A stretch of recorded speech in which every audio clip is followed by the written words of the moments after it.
Welcome to the Edge of NFT podcast with your hosts, Jeff Kelly, Eathan Janney, and Josh Kriger. We aim to bring you not only the top 1% of what's going on with NFTs today, but what will stand the test of time. We explore the nuts and bolts and the business side, but also the human element of how NFTs are changing the way we interact with the things that we love. This podcast is for the futurists and dreamers, the disruptors and creators, the fans and connectors, and the makers and doers that are pumped about this ecosystem and driving where it goes next.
Spotlight episode features Matteo Santoro, one of Hollywood's leading animators and filmmakers. Matteo has directed a sci-fi film entitled Higher Power and worked as a VFX artist on movies like 300, X-Men, and The Incredible Hulk. He has also created album artwork for Nine Inch Nails and Tool. While working on conceptual designs for some of the biggest comic book movie franchises, Matteo has also found himself working on NFTs for some of the world's leading artists, including Alex Gray and Soy Milk. Matteo, welcome to Edge of NFT. It's great to have you here. Thanks for having me. Yeah. This is such a special episode, Matteo, for a few reasons. I don't know if you realize this, but you are part of episode number 99. Whoa. That's crazy. You guys have 99. So 100 right around the corner. Yeah. We've got something special cooking there. But this episode's special too for me because you know, when people think about the industry, they think about the folks creating the minting contracts. They think about the artists. They think about the marketing side of this. They think about some of the IP. And you're a creator too, and you're working on a really key part of the equation, especially when you think about the video dimensionality of NFTs and where that's going. And really zooming in on that with you on this episode is exciting to me. I'd love to start at the beginning of your career in animation and film, and how you got into the space. Well, it started 2005. Came out from Boston with $500 and an air mattress, a big dream, and ended up working in visual effects. I got a job working at this place called Prologue Films, doing opening titles for TV shows, and then from there I ended up getting my first gig at a big VFX house called Hydraulics, and that was my intro into the movie, special effects world. I got to work on like Alien versus Predator and Avatar and all these, like some of those Marvel projects. I even got to go on the Alien versus Predator set when I was a kid, which was the coolest thing in the world, and probably the first time in my life that I was starstruck because I got to hang out with the actual Predator, which was so cool. But yeah, and then I just, I worked kind of as a generalist doing everything from animation to concept design, like designing, alien planets and wrote, different creatures, to doing matte painting work, and then bouncing over into the animation realm. So just bringing those things to life. And I love doing concept stuff, but my heart has always been in the directing. I always wanted to do the directing thing, so as a VFX artist in the background, actually, after about 5 or 6 years working in hydraulics, I worked on my own kind of like sci-fi short that I put together, and it took me about a year. just kind of slowly chipping away at that. And I put that online. It's called Offline.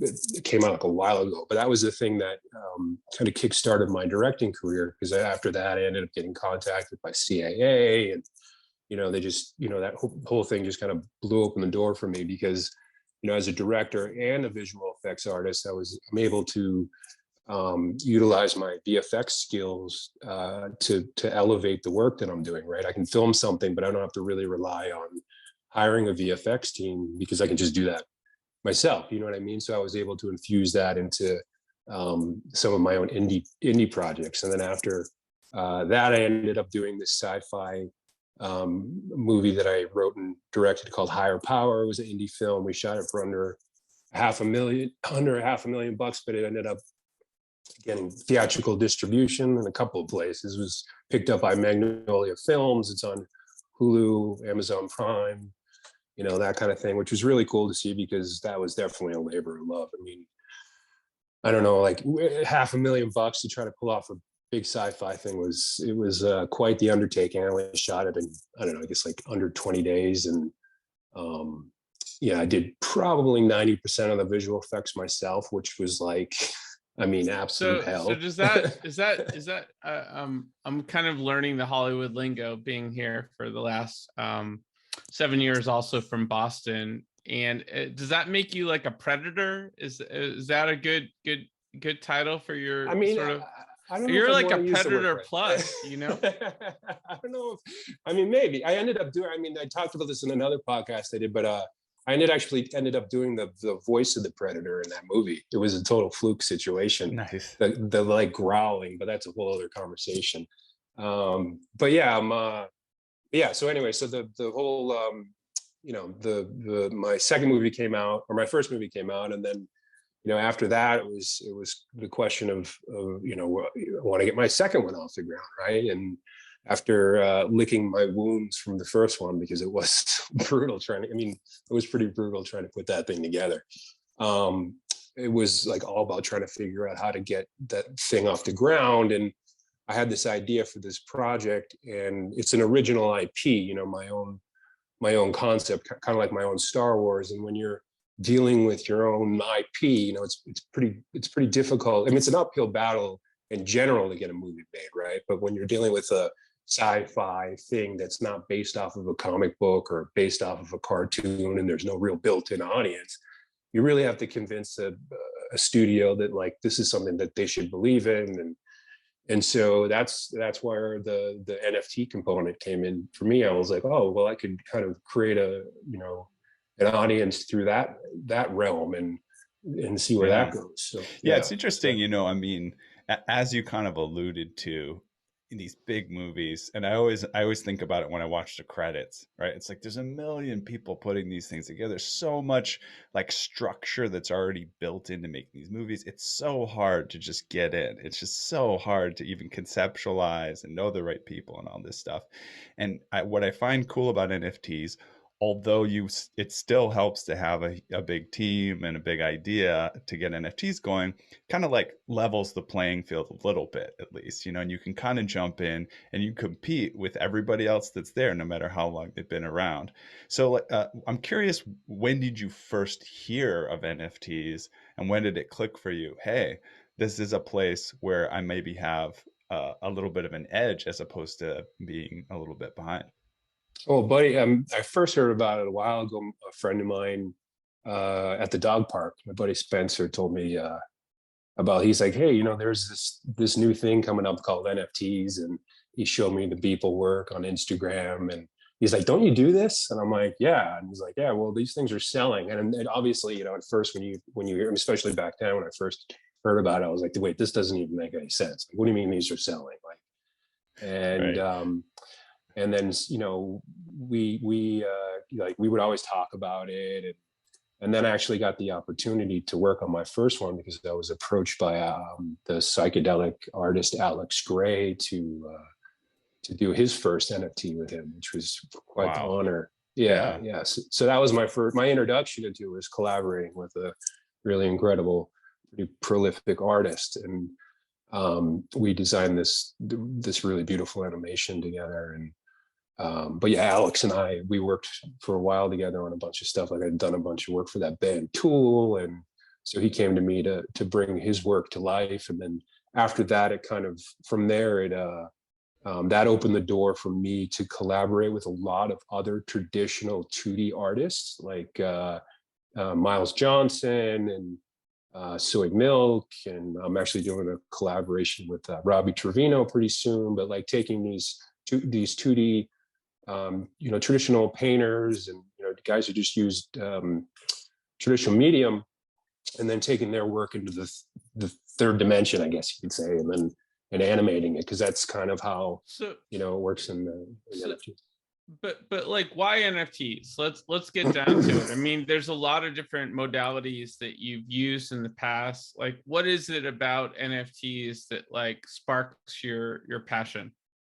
Well, I think, like you said, the leveling of the playing field, right? I mean, I love the community aspect of it is really beautiful. You can kind of co-create these things. It's not, there's like the degree of separation between you and your audience it's not like it was before. Like you're directly connected with them. You can provide content and narrative and even be driven by, by your audience in a way, so that, I mean, that part I was really attracted to. And also it's the future. I'm a futurist, and I love new technology and my skill set. I'm like an animator, like this is the kind of stuff that I'm into. I've been working as a VFX artist for over a decade, and so it just made sense. It made sense for me to explore this as a new medium, especially if I've been sharpening my sword, and might as well use it. Right on. So let's go a little deeper into the NFT film project that you're working on, and it's really exciting. Where did that idea come from? How will it work? What's the sort of utility of the NFTs? Like, when's it going to be released? Break it down for us.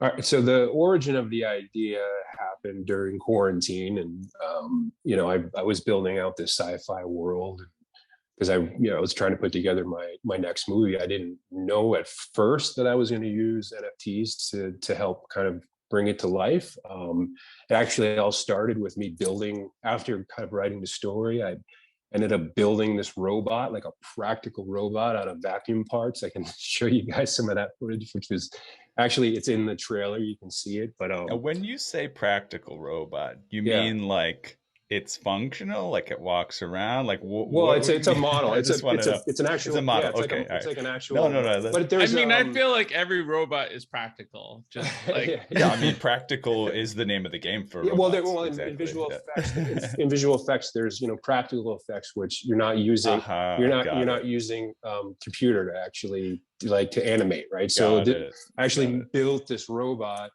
It was like almost like a passion project to try to keep me from going insane during the beginning of quarantine. And a friend of mine, this guy. No, I'm sorry, Matteo. Yeah. I mean, this is all working out for you, but this is evidence that you did go insane. But I mean, that's well, most artists are. So it's kind of like that Saturday Night Live skit where the girl starts talking to her like house plants or whatever. Yeah, building a robot. Just guys. building a robot in my backyard. Just start talking to it, But yeah, so once I put that together, from there, I started building the costumes, and I made all these weapons, and I storyboarded everything, and I assembled my team. It was only 5 people. My trusty director of photography, my big shout out to Dallas Sterling, who's always been, just there for me to just work hard on cool, creative things. He was like, yeah, let's do it. Didn't want anything, he just loves getting stuff done and making things. And we went out to the desert, and somehow I put this thing together and I shot it, and then I put all the VFX on it, and I had this really, and then that's when, after that happened and I started putting the trailer together, that's when I was like, oh man, I should try. I mean, this thing could be really cool as an NFT. Why not try to push the medium, and because I know that people are doing stuff with narrative, and there really aren't any rules to this game, and I love that. That's my favorite part about it. It's kind of like people are making them up as they go, and if they work, they stick, and so like SIFT just made sense to me, and so that's where it all kind of came from. Yeah, yeah. Edge of NFT is definitely a no rules environment. Kind of, a lot of people gravitate towards it. Hey, there's no rules here. Let me in. I love Yeah, I it. love that. Well, I think actually this is an appropriate time. For the people who are going to watch on YouTube, we'll probably show this clip because you've been talking about it a lot, and people get to see this robot and the kind of awesome desert scene. We're not going to show it for the podcast listeners though. So Josh and I have seen it, so we'll talk a little bit about that and kind of ask you I some watched questions. it actually like 5 times. I was Nice. I got pretty pumped about it, and we shared it with the whole team, and everyone, decreased their productivity because of you. Well, I love that. It's like a video game. I love that.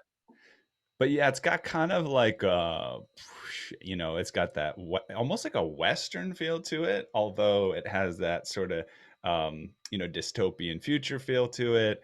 It's got this robot that you constructed, this practical robot, which is a bit kind of scary and weird in this particular trailer.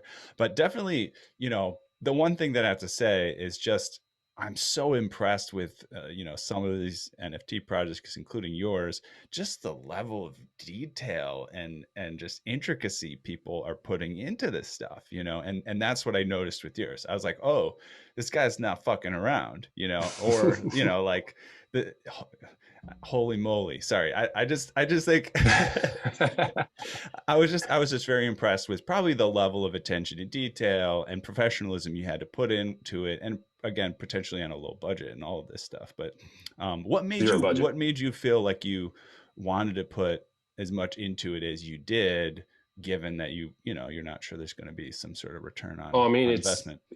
Anytime I put my name on anything, I'm going to bleed for it. Especially if it's my artwork. I mean, I gravitate. You're going to bleed for this episode of Edge of NFT, by the way. Yeah. We're going to hold you to that, brother.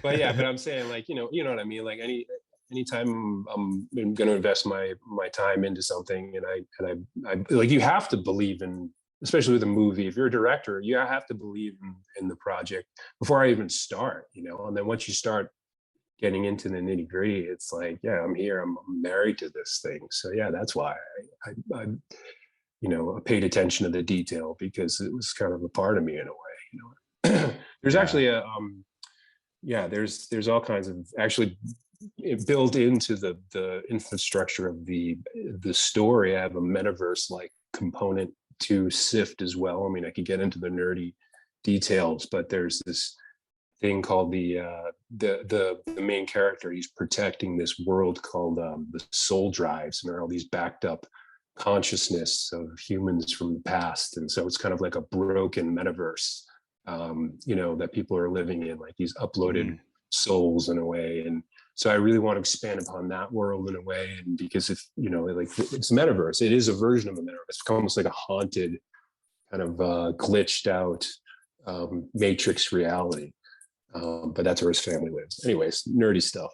No, I dig it, man. That's totally worth sharing. And I think, it's cool that you came up with that concept. I don't know that I've ever heard of that before, this concept of a soul drive, right? But it's very apropos to what we're looking at down the line. I mean, just saw an article today. I don't know if it was shared among our team or just I noticed it, just about Elon Musk's Neuralink, connect your brain to a computer project is coming right along, right? And they're going to start integrating with human brains, hopefully sometime soon. So, this concept of a soul drive is really great and wonderful to explore, and I'm sure it's going to capture a lot of people's imagination. Yeah. I mean, Ray Kurzweil, he's a futurist. Sorry, but yeah, his whole thing was about uploading your consciousness before you die and allowing your brain to live on in like a virtual nirvana. It's really nerdy stuff, but I love that kind of thing. It seems like what you're building, lends itself to some interesting partnerships,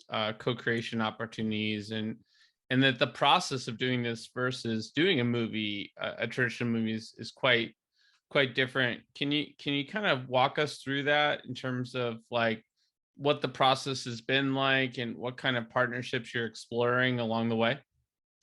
I mean, so far it's been an independent experience. I've been putting this whole thing together outside of the guys to help me on set, but the partnerships are the community, right? I mean, it's like friends like my friend like Lady Phoenix, like she kind of opened the door for me and gave me some introductions. And my buddy, This Is Rio, he's a big NFT artist, same thing. It's just like all these guys just open arms, like, oh, cool project, and just art. I mean, you know, the partnerships are other artists in a way, right? It's like that in the fans, you know, it's kind of building itself. And that's what's so beautiful about this entire experience.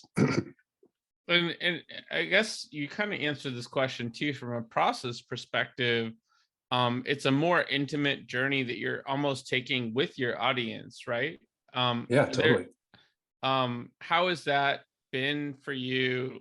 How much of a contrast has that been for you, and what else have you learned along the way?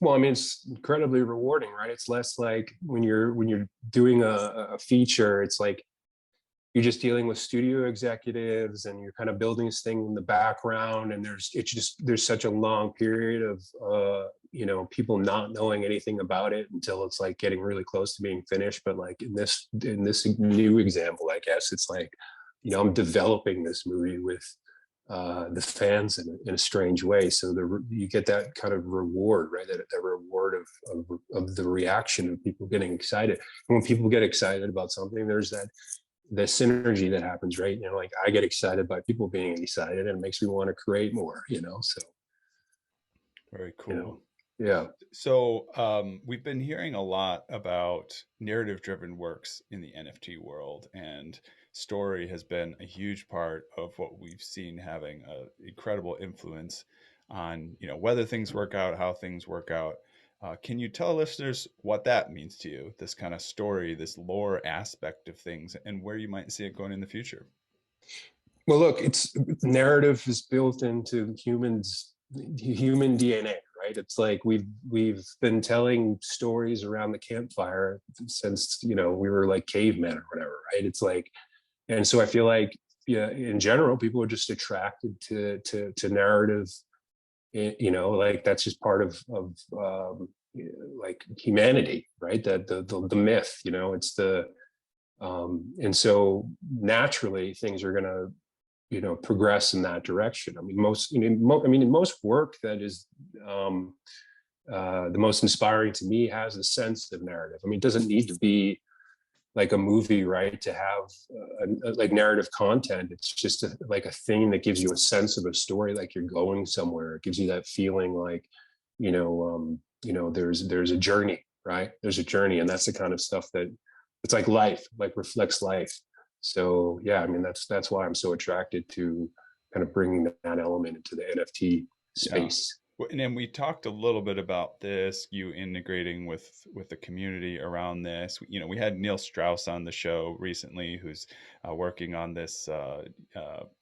What's the butler? What's his name? I can't think. Oh, Jenkins the valet. Jenkins the valet. And then he also published a decentralized book with Lit WTF about aliens as well. So yeah, I mean, he was definitely commenting on this concept of like, we're leaving this up to the fans, we're leaving that up to the fans. You know, it's kind of scary, but it's kind of exciting. Have you had to face that a little bit in terms of, hey, like this is how I thought the story would go, and people are coming in and say, hey, no, this is what should happen, or has it not gone that direction? Not yet, but I'm sure at some point there'll be, right, you know, that will happen. But you know, people. Like I am a storyteller, so first and foremost, I'm going to tell the thing I want to tell, and then you can kind of go along on the ride, and there might be something there for you or not. You know, it's, you know, but yeah, there's definitely a connection between the audience and the director. Cool. Do you have any other ideas cooking in your pipeline for this project that you wanted to allude to on the show? We love to give our listeners early alpha. For SIFT specifically? Yeah. I mean, look, it's in development, right? It's like I just dropped it on Foundation like yesterday, and so the future of it is kind of, it's up in the air right now. I'm planning on expanding the universe in all kinds of different cool ways. Like I was telling you earlier about that whole soul drive element. I think there's going to be a SIFT, a second SIFT drop that incorporates that concept of these kind of broken digital experiences, and just I'm going to build. It's my universe that I just want to continue to build out and into different ways. So yeah. Well, I'm excited to sift through your universe and be part of the journey. I know it was a cheesy thing to say, but I couldn't resist. Yeah, I have a cheesy thing to say too, which is all this talk about losing soul drives. Just remember, I lost like a regular drive. I can't find. I'm so upset about now it. imagine if the relatives of your past were on there. That would be really bad. Yeah, totally. So that's cool, and thank you for sharing, a little bit about this kind of fun and exciting, uncertain future of what you're going to do. We're certainly on board and excited about it. I'm sure the listeners are as well. Now, tell us a little bit about what other projects inspire you. When you look around and you say, "Hey, like I want to do stuff like that." What is it you're looking at? Yeah, like a lot of the narrative driven stuff that's happening right now in the NFT community. I'm like definitely really into a lot of that stuff. I love Rio's work. He's been a real inspiring character in the world, and just like the philosophy behind like things that like Lady Phoenix is presenting, all that stuff is just it feels science fiction within itself. Like I feel like I've actually entered the Matrix, and I'm like kind of now like a part of this community of all these really cool characters, and yeah, so I mean the list goes on and on. Yeah, and that's really cool too. Like, I think this sense of being inspired by those around us is really exciting, right? You can always have that thing historically, right? I think it was a lot harder to connect with others that are doing incredible things, or like feel like you can play in the same domain. It's more of like a consumer society, right? I think this is kind of cool what's happening as we move forward in time, and as if we have all these sort of metaverse resources and ways to connect. It's becoming less of a consumer society, and it's a creator society where you don't have to be inspired by some far off vision of somebody you saw in a movie. The Predator, oh my God, would I ever be there? But like, it's the people around you that can inspire you, and I think that's super exciting. Yeah, definitely. So what do you think, Josh? Should we move on to Edge Quick Hitters and get to know this guy a little bit better? I expect some good answers from Matteo, so no pressure. But it is episode 99, and we do this for listener enjoyment and retention. So let's see what he comes up with. Okay. Yeah. Put some blood and sweat into it. Looking forward to it. Right. Edge Quick Hitter. So Edge Quick Hitters are a fun and quick way to get to know you a little bit better. These are 10 quick questions. We're looking for just a short, single or few word response, but we can feel free to expand if we get the urge. Ready to hit it? Hit it. Quick. All right. Question 1. Right. What is the first thing you remember ever purchasing in your life? A wristwatch. I bought it from mowing lawns. It was kind of one of my first things that I bought myself. Was it a Swatch? No, it was called Rusty. It was like a surfer brand, and I remember like saving up all this money to try to get this because I was doing all this dive spear fishing and stuff when I was a kid. I grew up on the water, and I bought this watch, and it was, I remember specifically being really proud of the fact that I bought it myself. That's awesome. Nice. We had other recent kids watch purchase. I think it was Nikita. Was it Nikita? And she said she bought these like cheap watches, and they would break every 2 years, and she just buy another one. It's pretty cool. What is the first thing you remember ever selling in your life? Lemonade. I mean, like I think I did a lemonade stand at one point in time. So I mean, I'm like really searching back there in the memory banks and my soul drives.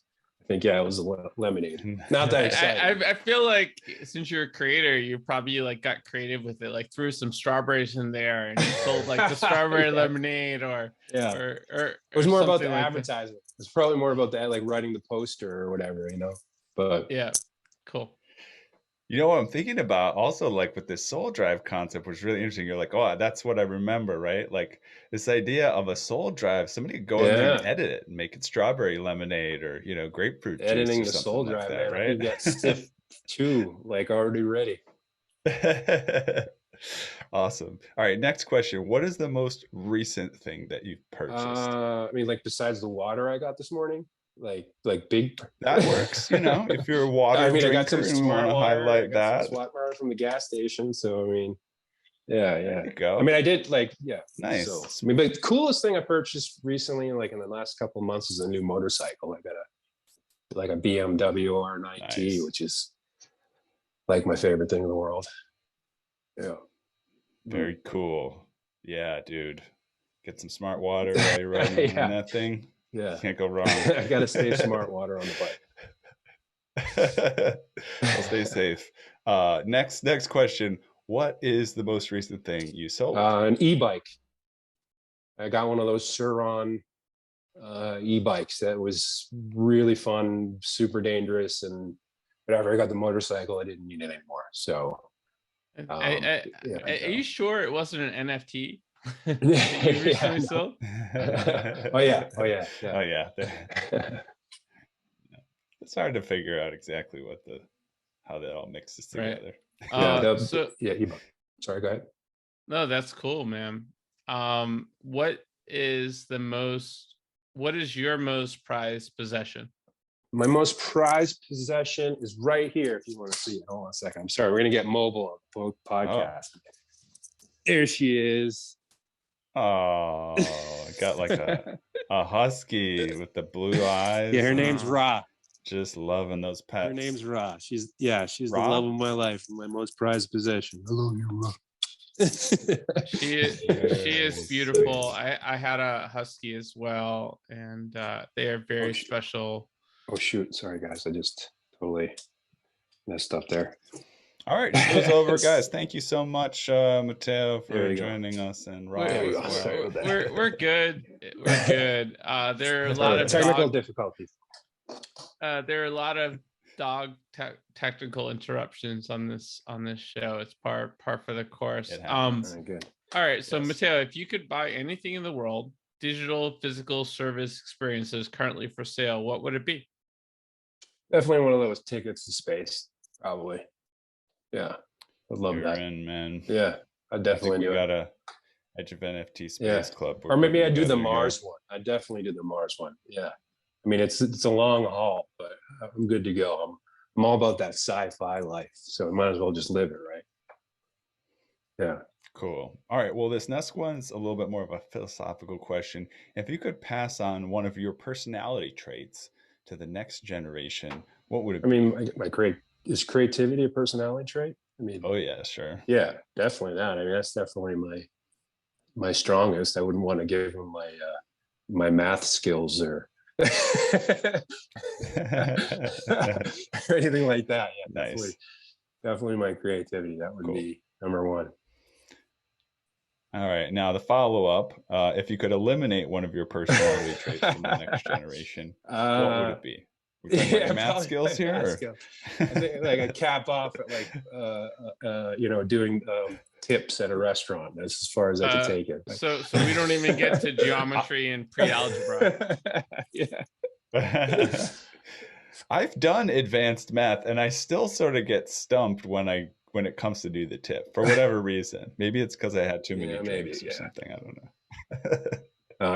know. No good at math. Yeah, I hear you. So what did you do just before joining us on the podcast? Took a shower. Nice. Thank you. That's that professionalism. We appreciate that. Not everyone showers before our shows, and they don't realize that we can tell. We can tell. Yeah, I definitely had to. People don't realize that Zoom has been upgrading their technology. We do now have smell-o-vision incorporated in our. I know that, and that's why I took a shower. So just doing it for you guys. Appreciate that, man. What are you going to do right after this podcast? I think I'm going to go for a run, to be honest. I got to stretch the legs. It's been a lot of behind the computer action for me the last couple of weeks, really trying to get this drop organized, and I love being outside, and you gotta, smell the roses, and running is for me my Zen place. So I think I'm gonna definitely take a run to the beach. Yeah. Totally. My girlfriend runs on Venice Beach every day. That's her thing. And yeah, fortunate we live by the beach, so she has that opportunity. Yeah, right here. Same Now, here. a lot of our guests happen to have done the same thing before the podcast as after, because they're just focused on some type of work or whatever. Would have been interesting if you said shower. Got to wash off the filth of this podcast, Shower after and before, because that's what I got to do. I just got to keep myself clean. Just gotta get rid of it. All right, man. Well, walking around in the desert, filming that trailer, I'm sure you got a little bit of something to wash off. It was really cool, really, really gritty, really awesome stuff that I think people can latch onto. We're really excited about the drop. We're really excited about everything you're going to be doing in the future. Where can listeners go to learn more about you and the projects you're working on? Well, you can check out my Twitter, Matteo with 2 T's, Matteo C Santoro. So not dot. I'm sorry, Matteo C Santoro, and the same thing for my Instagram. Yeah, cool. Matteo C Santoro. Yeah. Cool. And I know we talked about some kind of giveaway for our audience potentially. Did you come up with an idea, or should we just sort of let them know that's to be announced? I would say to be announced, but I think there's a Soul Drive component on the horizon. So we'll just plant that seed. There you go. So Cool. something exciting there, and we appreciate it. And I'm sure our audience will be pumped as well. Thanks so much. Yeah, of course. Thank you. Yeah. That's awesome. Thanks for participating. Yeah. Well, it looks like we've reached the outer limit at the edge of NFTs for today. So thanks to everyone for exploring with us. We've got space for more adventures on this starship. So invite your friends, recruit some cool strangers that will make this journey all so much better. How?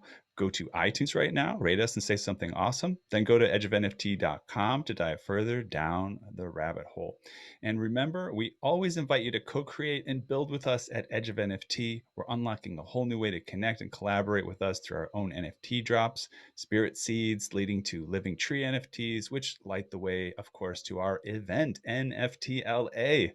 A one-of-a-kind, immersive, and unforgettable experience at LA Live in Los Angeles, March 28th to the 30th.